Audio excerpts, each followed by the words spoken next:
Estados Unidos, la lucha de derechos civiles en Inglaterra, la lucha contra el apartheid en Sudáfrica, el racismo que se marcaba sobre superioridad genética y biológica quedó políticamente derrotado durante mucho tiempo. Bien, quedó políticamente derrotado. Eso no quiere decir que el racismo desapareció. Eso significó que, como pasaron leyes antirracismo biológico, después de la lucha de derechos civiles, la lucha de la apartheid, etcétera, eso tuvo impacto mundial y claro, en el caso de Europa Occidental, esto pasó después de la Segunda Guerra Mundial, cuando con la ocupación nazi, enseguida pasaron leyes anti-nazi y para eso pasaron leyes fuertemente contra el racismo biologicista. Pero el racismo culturalista siguió allí, siguió vivo y siguió caminando y se convirtió en la nueva forma a través de la cual los racistas biologicistas se encubren. Porque ahora no es políticamente correcto decir que tú eres inferior genéticamente y ya nadie habla así, poca gente habla así. Pero mucha gente lo piensa, pero como lo expresa no es con un racismo biologicista, sino con un racismo culturalista.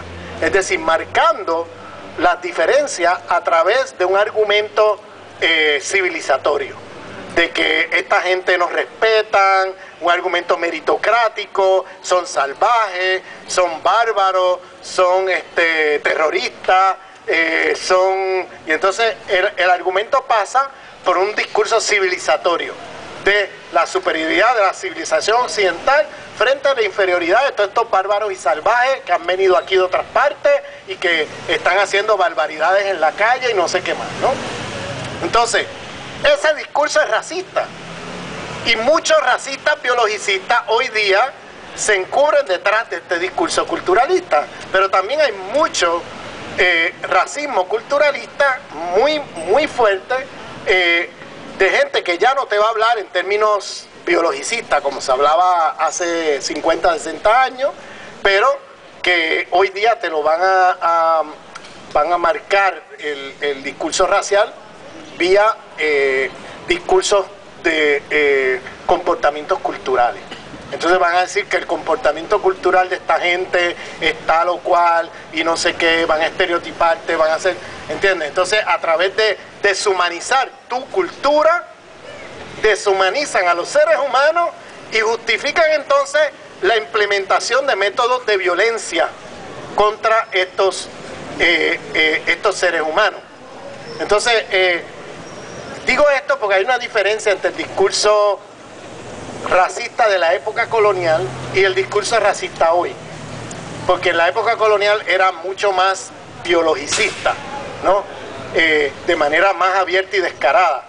Hoy día el discurso racista pasa por otros registros que es más de tipo culturalista, ¿no? Porque hoy día no es políticamente correcto decir que tal grupo es inferior genéticamente a tal otro grupo, etcétera, y no es políticamente correcto porque eso ha estado súper desprestigiado en los campos científicos, ¿no? No existe tal cosa como raza en la ciencia, ¿no? Se ha demostrado que es una gran falacia, que todos venimos de la misma genética del ADN, ¿no? Todos somos seres humanos y venimos de la misma especie. Eso está requete demostrado. Por tanto, y eso ha sido políticamente derrotado, por tanto, es un tipo de discurso que se moviliza menos hoy. Pero no quiere decir que no hay racismo. Lo que pasa es que el racismo se mueve más en un registro culturalista, ¿ves? Y se mueve más por ahí. Entonces, el racismo, el otro día lo expliqué en una charla que hice aquí la semana pasada, donde el racismo en realidad tiene que ver con la materialidad de la dominación. Es decir, el racismo es una materialidad diferenciada de la dominación. En el caso de los hiperhumanizados, de los seres superiores, se implementan para los conflictos, se administran los conflictos a través de mecanismos legales, de regulación, es decir, de reconocimiento de derechos humanos, reconocimiento de derechos laborales, de derechos civiles, derechos ciudadanos y reconocimiento a discurso emancipatorio, es decir, igualdad, libertad, etcétera. Pero en la zona de no ser, en esa zona de los sujetos deshumanizados, ahí los métodos que usa el sistema para administrar el conflicto es la violencia y el despojo, como regla. Y entonces ahí los derechos humanos, los derechos ciudadanos, los derechos laborales, los derechos de la mujer, todo este código de derechos colapsa.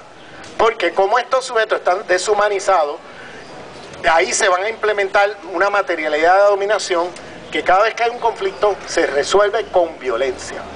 Y eso lo puedes ver en la experiencia de los manteros. Los manteros es un buen ejemplo de lo que estoy hablando, porque el conflicto no se va a resolver negociando. El negocieo es bla bla bla, porque la realidad, como resuelven el conflicto, es movilizando a la policía a la calle y reprimiéndolo. Esa es la manera como se resuelve el conflicto ahí. En cambio, cuando se trata de un conflicto con poblaciones, los llamados superiores, los hiperhumanizados, ¿no?, en la jerarquía racial, pues eso se negocia todo, ¿ves? Se negocia, se resuelve el conflicto con mecanismos legales, con mecanismos de negociación, reconocimiento a libertad, aquello, lo otro, ¿no? Pero cuando son seres humanos que son clasificados debajo de la línea del humano, entonces ahí es el despojo y la violencia, como regla. Eso es racismo. El racismo es una materialidad diferenciada de la dominación que produce vida en un lugar, en la zona del ser, en la zona de los sujetos hiperhumanizados, y produce muerte prematura entre los sujetos deshumanizados. Y la muerte prematura te puede llegar no porque te den solamente un balazo, sino porque no tuviste buena atención médica, sino porque no te alimentaste bien, sino porque fuiste discriminado en los mercados laborales, nunca tuviste un empleo estable, estás viviendo en una zona de la ciudad que ecológicamente tiene mucha contaminación y te dio un cáncer, etcétera, etcétera. O sea, la muerte prematura te puede llegar vía diferentes mecanismos, pero lo importante es que el racismo es un problema de vida o muerte. El racismo es un problema de producción de vida, aunque sean vidas mediocres para los sujetos considerados los superiores, y producción de muerte prematura para los sujetos considerados inferiores debajo de la línea del humano.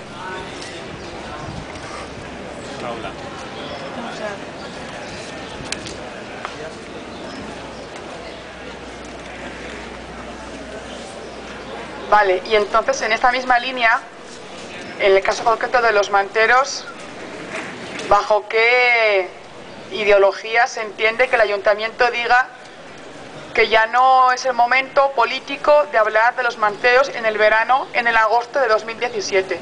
Que eso ya pasó. Que los tiempos los marcan ellos. Pero yo digo, pero es que la violencia y el hambre y el mandar a mi país dinero no entiende de tiempos. El hambre no entiende de tiempos, la violencia no entiende de tiempos. Entonces este ayuntamiento está una vez más queriendo marcarnos los tiempos a los que estamos en este caso acompañando a los compas manteros, que como así, que siempre politizándolo todo, que en ese momento de hablar de esto. Pero bajo qué privilegio me dices tú a mí qué momento es de hablar o no de mi violencia, de mi deshumanización. Me parece, o sea, una arrogancia y una falta de capacidad de ubicarse y de empatía. Obviamente es racismo, que no es un momento adecuado, la respuesta, ¿no? Por ejemplo, la generación de la marca Top Manta, como proceso colectivo de resignificar la venta ambulante. Entonces, es que esto lo está diciendo el ayuntamiento. ¿Qué dicen de la marca? Bueno, que te lo diga así.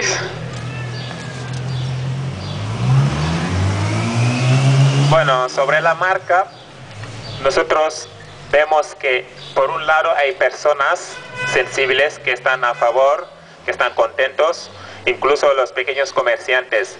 Hay como una gran mayoría que están a favor de que nosotros nos autoorganizamos, nos creamos otras salidas para dar, porque es realmente lo que todos queramos.